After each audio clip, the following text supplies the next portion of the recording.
Right now, in this exact moment, there is approximately $184 billion of Tether circulating the global economy. This revenue scale is difficult to overstate.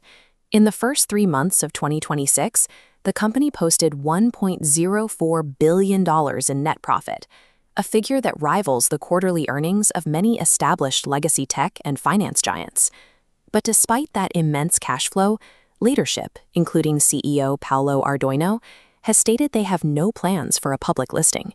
This wealth remains entirely private. Tether operates as a private investment war chest. Every 3 months, the company must find strategic locations to deploy $1 billion. The survival of any stablecoin depends on the real-world infrastructure surrounding it. People need digital wallets, crypto trading platforms, and payment gateways to actually hold or spend the token. Tether Investments was created to manage this risk.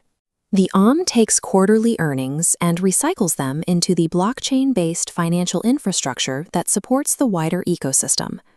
They are specifically targeting emerging markets for this build-out, with an aggressive focus on the financial landscape of Latin America. By owning the digital pathways where money moves, the company aims to make its token the primary tool for participating in these regional markets. In Brazil, that strategy took the form of a $20 million investment in a local platform called Mercado Bitcoin. Mercado Bitcoin has been operating since 2013 and currently serves a user base of over 4.5 million people. The platform has already tokenized over 2 billion Brazilian reals in assets, roughly $370 million US, moving everything from private credit to traditional financial products onto the blockchain. This capital gives Tether direct access to millions of users who are already using digitized financial products in their daily lives. The utility of a regional crypto platform is defined by its licensing stack, the specific government approvals required to operate as a regulated financial institution. Mercado Bitcoin holds nearly a dozen licenses across Brazil and Europe, including a payment institution license granted directly by the Central Bank of Brazil. These licenses allow for the deployment of complex on-chain finance, such as the $20 million in tokenized private credit Mercado Bitcoin recently launched on the Rootstock Bitcoin sidechain.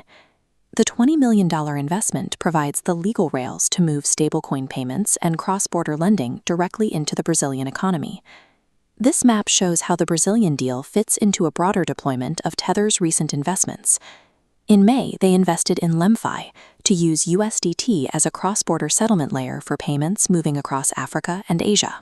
They also partnered with the government of Georgia to develop a sovereign stablecoin pegged to the national currency, the lari. At the same time, they participated in a $134 million funding round for the NYSE-listed Stablecoin Development Corporation, targeting institutional access to the stablecoin economy. The connections between these investments, from Brazilian payments to African remittances, form a closed-loop economy where the stablecoin remains the primary medium of exchange. As emerging markets transition toward tokenized assets, Tether is positioning USDT to be the currency that powers these new networks. While traditional markets argue over regulation, Tether is using its billion-dollar quarterly profits to buy the literal plumbing that handles cross-border settlements and retail payments across the developing world.